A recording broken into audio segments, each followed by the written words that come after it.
Hello, मैं are K Gupta, प्रवक्ता biology, Shri Ram Janaki inter college, Ramnagar, Amasufi, Ayodhya. मैं आप लोगों को आज कक्षा 11 के जीव विज्ञान में सजीव जगत के विषय में कुछ पढ़ाएंगे। ठीक, तो जीव विज्ञान के विषय में हमने पिछली कक्षा में पढ़ा था, परिचय दिया गया था। अब आते हैं हम सजीव जगत के विषय में कुछ पढ़ते हैं। पृथ्वी पर उपस्थित समस्त जीवधारी जो गति करते हैं, उपापचय करते हैं, उत्सर्जन करते हैं, वृद्धि करते हैं, श्वसन करते हैं, उन सबको हम क्या कह सकते हैं? सजीव जगत के अंतर्गत रख सकते हैं। सजीव क्या है? सजीव क्या है? सजीव क्या है?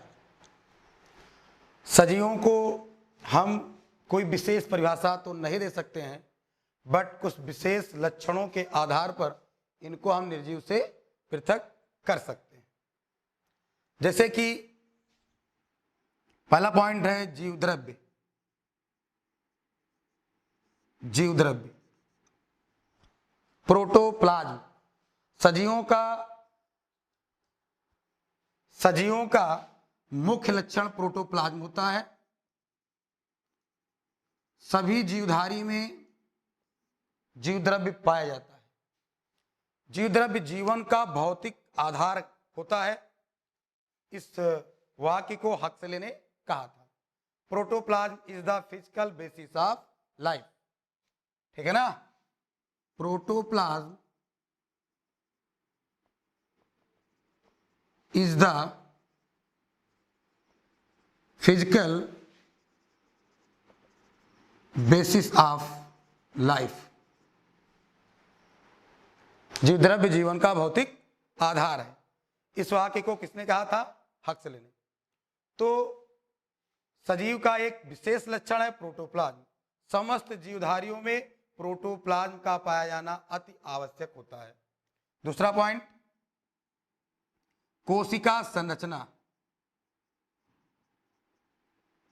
कोशिका संरचना मतलब कि सेल स्ट्रक्चर। सभी जीवधारियों में एक विशेष प्रकार की संरचनात्मक एवं क्रियात्मक इकाई पाई जाती है, जिसे कोशिका कहते हैं। सभी जीवधारियों में एक विशेष प्रकार की संरचनात्मक एवं क्रियात्मक इकाई पाई जाती है, जिसे क्या कहते हैं? कोशिका कहते हैं। तो कोशिका सजीवों का मुख्य लक्षण होता है। ठीक, शरीर की सबसे छोटी क्रियात्मक एवं संरचनात्मक इकाई कोशिका है। शरीर की सबसे छोटी संरचनात्मक एवं क्रियात्मक इकाई क्या है? कोशिका है। तीसरा पॉइंट आता है उपापचय। उपापचय, सजीवों के शरीर में कुछ संरचनात्मक और कुछ विनाशात्मक क्रियाएं होती रहती हैं, जिनको हम सम्मिलित रूप से क्या कहते हैं? उपापचय कहते हैं। जैसे कि श्वसन, पाचन, पौधों में होने वाली प्रकाश संश्लेषण क्रिया, ये सभी क्रियाएं उपापचय के अंतर्गत आती है। तीसरा पॉइंट, चौथा पॉइंट है पोषण। चौथा पॉइंट क्या है? पोषण है। समस्त जीवधारियों का यह विशेष लक्षण होता है। उन्हें कार्य करने के लिए ऊर्जा की आवश्यकता होती है, और ऊर्जा भोजन से प्राप्त होती है, और भोजन के द्वारा भोजन का पाचन करने के बाद पौधे पोषित होते हैं और उन्हें एनर्जी प्राप्त होती है, ऊर्जा प्राप्त होती है। पांचवा पॉइंट है श्वसन। सभी जीवधारी जीवित रहने के लिए एक विशेष प्रकार की गैस, ऑक्सीजन गैस को एब्जॉर्ब करते हैं और कुछ हानिकारक गैस जैसे कि कार्बन डाइऑक्साइड को शरीर के बाहर निकालते रहते हैं। यह क्रिया क्या कहलाती है? श्वसन कहलाती है। ये निर्जीवों में नहीं होती है। अगला पॉइंट है प्रजनन। समस्त जीवधारी नश्वर होते हैं। एक कोष के प्राणियों को छोड़ करके जितने भी बहुकोष के प्राणी हैं वो नश्वर हैं, अर्थात इन्हें अपनी वंशावली बढ़ाने के लिए अपने ही समान संतान उत्पन्न करने की एक विशेष क्षमता होती है, जिसे क्या कहते हैं? प्रजनन कहते हैं। अगर जंतुओं को छोड़ दिया जाए तो समस्त हरे पादपों में एक विशेष क्रिया होती है जिसे कहते हैं प्रकाश संश्लेषण। या पौधों के हरे भागों में होती है और सूर्य की उपस्थिति में होती है। सभी पौधे प्रकाश संश्लेषण क्रिया करके अपनी हरी पत्तियों में स्टार्च को संग्रहित करते हैं, जो कि जीवधारियों का विशेष खाद्य पदार्थ होता है या भोजन होता है। अगला पॉइंट है उत्सर्जन। क्या है? उत्सर्जन। सभी जीवधारी उपापचय क्रिया के दौरान कुछ ना कुछ विशेष प्रकार के हानिकारक पदार्थों को अपने शरीर में बनाते हैं, जो जीवधारियों के शरीर के लिए आवश्यक नहीं होते हैं बल्कि अनावश्यक होते हैं। उन पदार्थों को शरीर से बाहर निकालने की क्रिया क्या कहलाती है? एक्सक्रेशन या उत्सर्जन। तो जीवधारियों का यह विशेष लक्षण होता है। तो ये कुछ विशेष प्रकार के लक्षण थे जिसके आधार पर हम सजीवों को निर्जीव से अलग कर सकते हैं। तो देखा हमने कि सजीव में ये सारी क्रियाएं होती हैं लेकिन निर्जीव में नहीं। अतः हम कह सकते हैं सजीव और निर्जीव एक दूसरे से बहुत ही अलग होते हैं। सजीव और निर्जीव के बीच की एक पॉइंट नोट करते हैं हम। सजीव और निर्जीव के बीच की कड़ी किसे कहा जाता है? वायरस को।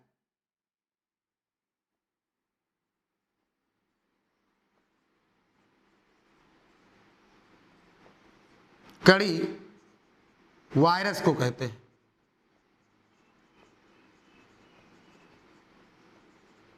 वायरस का विस्तृत अध्ययन हम आगे करेंगे चैप्टर में। अब आते हैं हम, इतनी बात समझ में आ गई आपको। अब आगे आते हैं हम। अगला पॉइंट आपका है वर्गीकरण।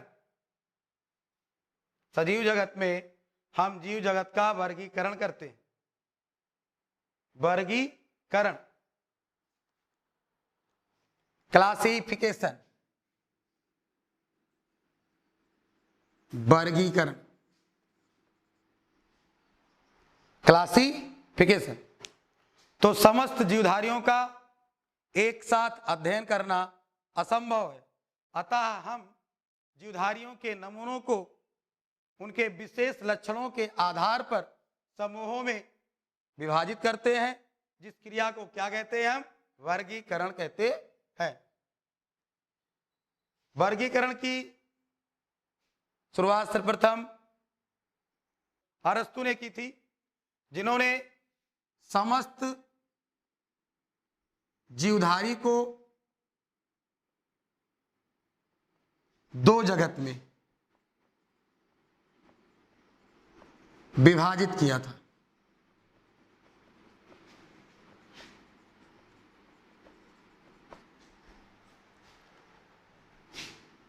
किसने? अरस्तु ने। अरस्तु ने समस्त जीवधारी को दो जगत में विभाजित किया था। पहला जगत था जंतु जगत और दूसरा जगत था पादप जगत।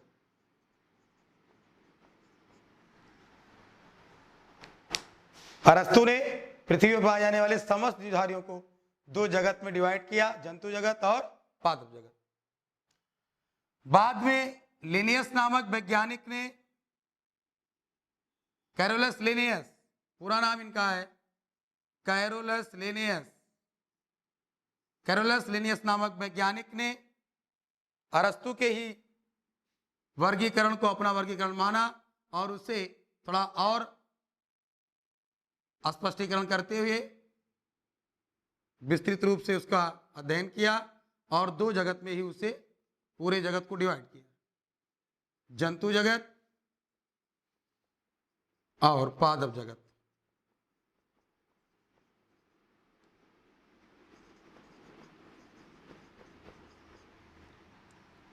कैरोलस लिनियस को आधुनिक वर्गीकरण का पिता कहा जाता है। कैरोलस लिनियस को क्या कहते हैं? आधुनिक वर्गीकरण का पिता। अब आती है, ये तो दो जगत प्रणालियां थी अरस्तु और कैरोलस लिनियस द्वारा। 5 जगत प्रणाली।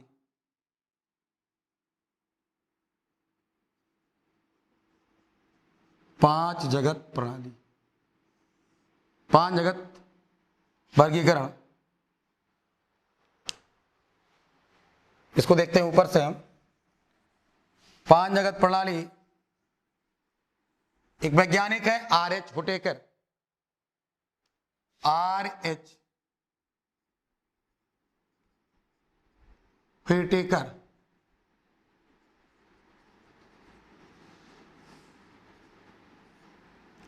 R.H. हुटेकर 1969 ने वर्गीकरण की 5 जगत प्रणाली प्रस्तुत की।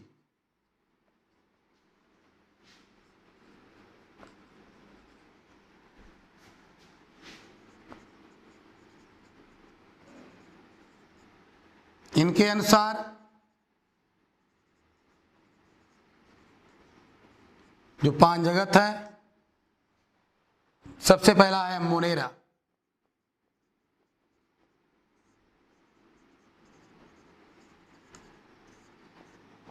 दूसरा है प्रोटिस्टा।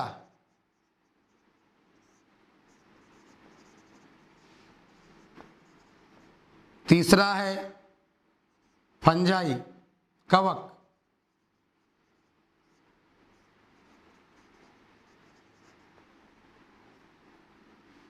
चौथा है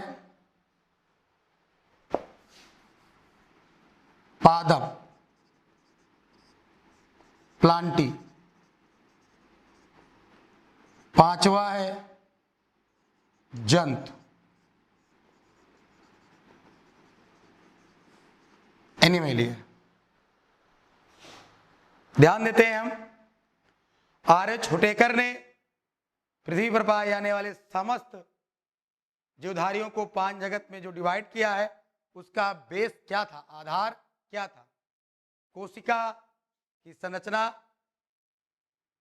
शरीर का संगठन और शारीरिक जटिलता, ये इसके बेस थे। और इस बेस पर इन्होंने समस्त जीव जगत को 5 जगत में डिवाइड किया। पहला जगत मोनेरा। मोनेरा में ऐसे प्राणी रखे गए जिनका शरीर प्रोकैरियोटिक कोशिका से बना हुआ था। किससे? प्रोकैरियोटिक सेल से बना हुआ था। एग्जाम्पल लेते हैं, अगर हम देखें तो इसके एग्जाम्पल हो जाएंगे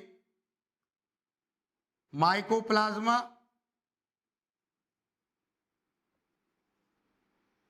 आर्कीबैक्टीरिया,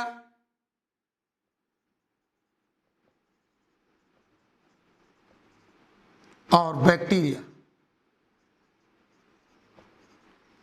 ये प्रोकैरियोटिक सेल्स के एग्जाम्पल भी हैं।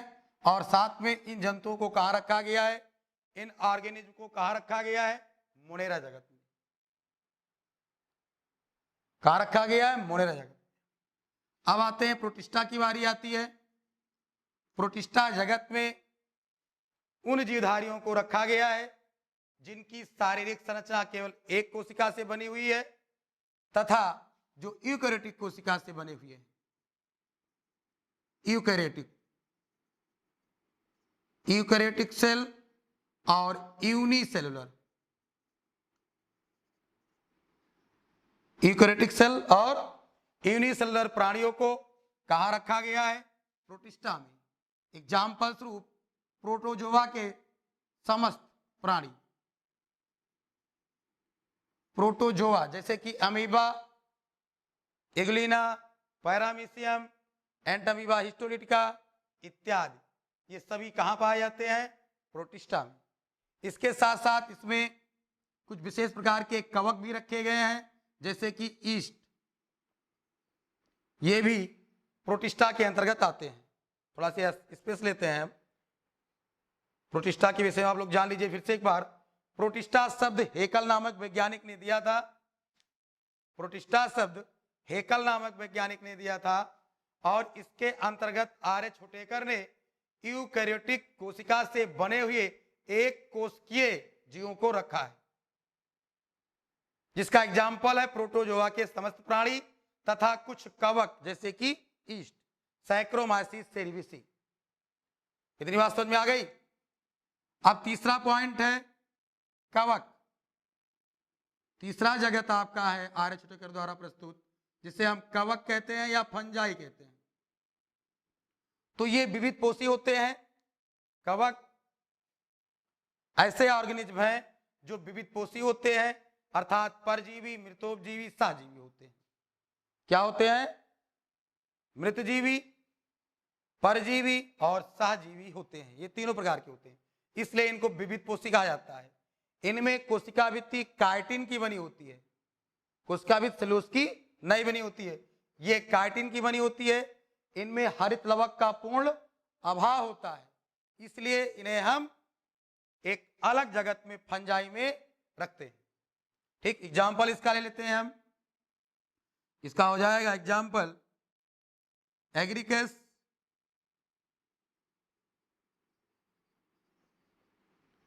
एग्रीकस, राइजोपस और ईस्ट आदि। सभी कवकों को, एक कोष के कवकों को छोड़ करके सभी मल्टी सेलुलर को यहां पर रखा गया है कवक के अंतर्गत। चौथा आपका जगत है पादप जगत। पादप जगत जिसे हम कहते हैं प्लांटी। क्या बोलते हैं? प्लांटी। ये आर्य छोटेकर द्वारा प्रस्तुत चौथा जगत है प्लांटी। इसमें समस्त बहुकोशिकीय हरे पेड़ पौधों को रखा गया है, जिनकी कोशिका भित्ति सेलुलोज की बनी होती है। समस्त बहुकोशिकीय, समस्त बहुकोशिकीय हरे पेड़ पौधे रखे गए हैं। कोशिका भित्ति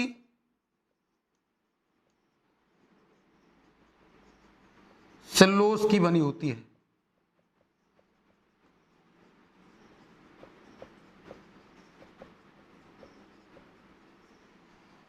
आई बात समझ में? और आपका पांचवा जगत है प्लांट एनिमेलिया। पांचवा जगत कौन सा है?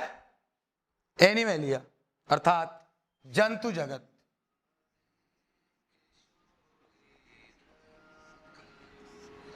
क्या है?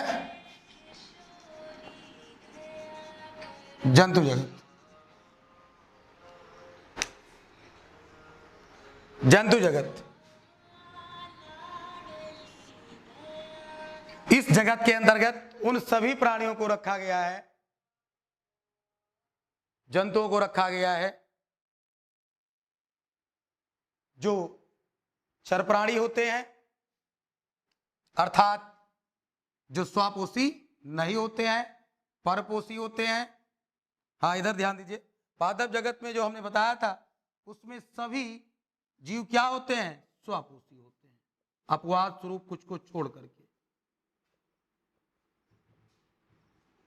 स्वपोषी होते हैं। जंतु जगत एनिमेलिया में उन सभी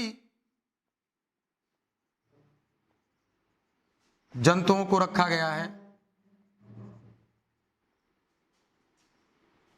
जो परपोषी होते हैं,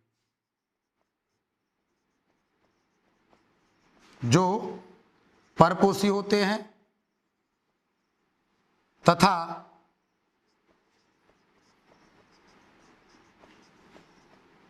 जिनमें कोशिका भित्ति का अभाव होता है,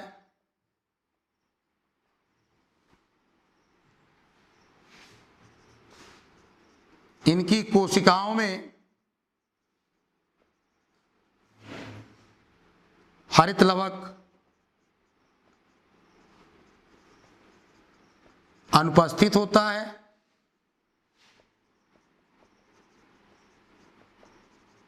जबकि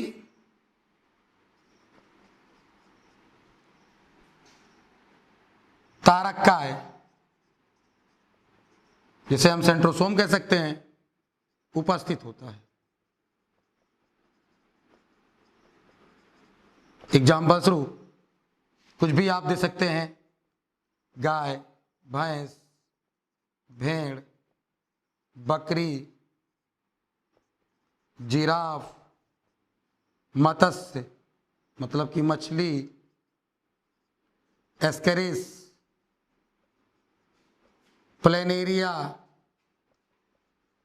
हाइड्रा, जो भी है, प्रोटोजोआ संघ को छोड़ करके से सभी संघों को हम एनिमेलिया के अंतर्गत रख सकते हैं, जिसमें कौन कौन से संघ आ सकते हैं? पोरीफेरा, प्लेटीहेल्मिन्थीज, निमेटीहेल्मिन्थीज, और उसके बाद एनेलिडा, मोलस्का, इकानोडर्मेटा, आर्थ्रोपोडा, ये सभी संघ मोलस्का के अंतर्गत, उसके अंतर्गत एनिमेलिया के अंतर्गत रखे जा सकते हैं। तो इस प्रकार से हमने बताया कि आर.एच. हुटेकर ने 5 जगत प्रणाली प्रस्तुत की। 5 जगत में सबसे पहला जगत था मोनेरा, दूसरा जगत था प्रोटिस्टा, तीसरा जगत था कवक, चौथा जगत पादप, और 5वां जगत कौन सा था? जंतु जगत। इस प्रकार से 5 जगत में हुटेकर ने सन 1969 में समस्त जीवधारियों को डिवाइड किया था, विभाजित किया था। वर्गीकरण के दौरान हम जीवों को कुछ विशेष प्रकार के समूहों में डिवाइड करते हैं, जिन्हें हम वर्गीकरण की इकाइयां या पदानुक्रम कहते हैं। तो वर्गीकरण की सबसे बड़ी इकाई जगत होती है। सबसे बड़ी इकाई क्या होती है? जगत। दूसरी इकाई होती है संघ, तीसरी इकाई होती है वर्ग, चौथी इकाई होती है गण, पांचवी इकाई होती है कुल, छठी इकाई होती है वंश, और लास्ट होती है सबसे छोटी इकाई जो है वो है जाति। जगत को अंग्रेजी में कहते हैं किंगडम,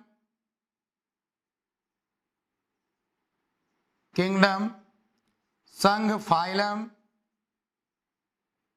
वर्ग क्लास, गण आर्डर, कुल फैमिली,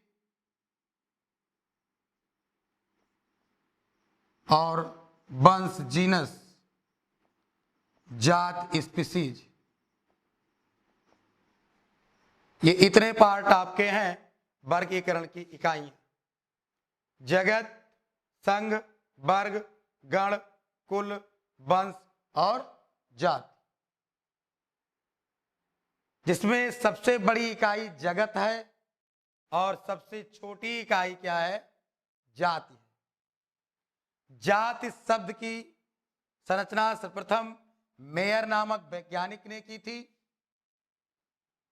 जाति शब्द की उत्पत्ति किसने की थी? मेयर नामक वैज्ञानिक ने, या स्पीसीज शब्द की उत्पत्ति कह सकते हैं। स्पीसीज शब्द की उत्पत्ति किसने की थी? मेयर नामक वैज्ञानिक ने।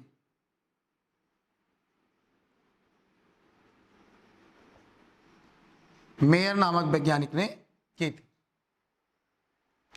जाति ऐसी इकाई है जीवों की जिसके परस्पर दो सदस्यों के मध्य अंतः प्रजनन हो सकता है। ठीक है ना? अर्थात ये एक दूसरे के साथ प्रजनन करके संतान उत्पन्न कर सकते हैं। आइए आगे चलते हैं। अब है नामकरण। नामकरण, जीवों का नामकरण। वैसे तो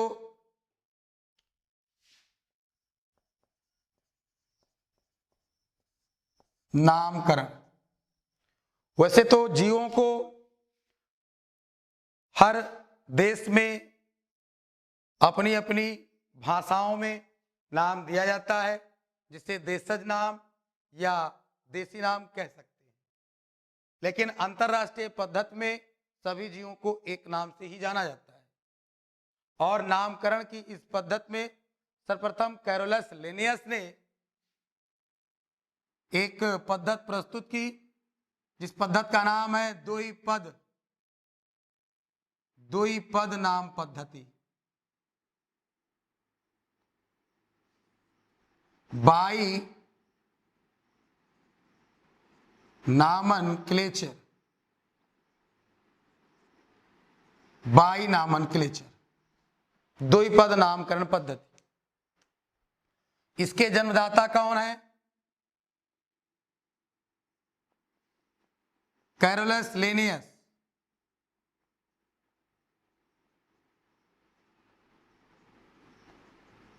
कैरोलस लिनियस, इन्होंने जीवों के द्विपद नामकरण के दौरान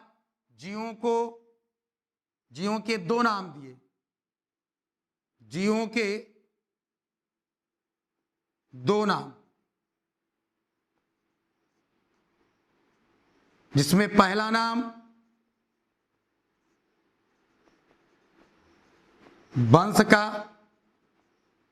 और दूसरा नाम जाति का होता है।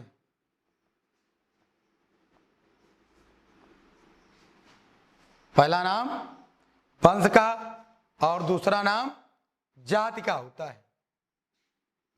एग्जाम्पल स्वरूप देखें तो आम का वैज्ञानिक नाम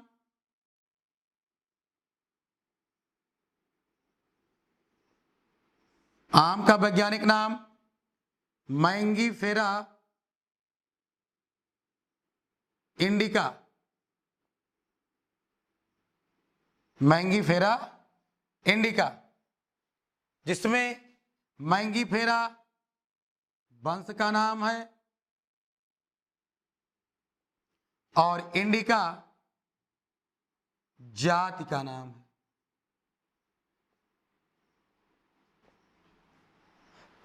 इसी प्रकार दूसरा एग्जाम्पल लें तो सरसों का वैज्ञानिक नाम, इनकी जातियों के आधार पर कई हो सकती हैं, जैसे कि पहला होता है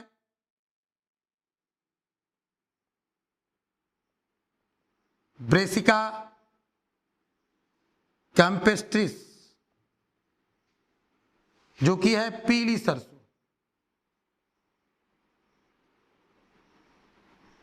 और दूसरा है ब्रेसिका नाइग्रा, काली सरसों, जिसमें ब्रेसिका क्या है? वंश का नाम है, जबकि कैम्पेस्ट्रिस और नाइग्रा जाति का नाम है। इस प्रकार से अंतरराष्ट्रीय पद्धति में हम सभी जीवों को पूरे विश्व में एक ही नाम से जानते हैं और इस नामकरण को कहते हैं द्विपद नामकरण पद्धति, जिसके जन्मदाता है कैरोलस लिनियस। और जीवों के जो दो नाम है उसमें पहला नाम वंश का है, दूसरा नाम जाति का है। ध्यान दीजिएगा इसमें एक पॉइंट कि जब हम वंश का नाम लिखना शुरू करते हैं तो उसका पहला अक्षर कैपिटल लेटर में होना चाहिए, जबकि जाति का जो नाम लिखते हैं वो सारे अक्षर स्मॉल लेटर में थोड़ा से तिरछे अक्षरों में लिखे जाते हैं। ये छपाई के पद्धति में जो है बताया गया है। तो इस प्रकार से ये आपका हो गया द्विपद नाम पद्धति, जिसको आपको थोड़ा से संक्षेप में बता करके पहला चैप्टर जो आपका सजीव जगत का था कक्षा 11 में, वो आपका पूर्ण रूप से समाप्त हुआ। इसके कुछ क्वेश्चन आंसर हैं जिसको आप लोग अपनी बुक में देख लीजिएगा। ठीक, ओके।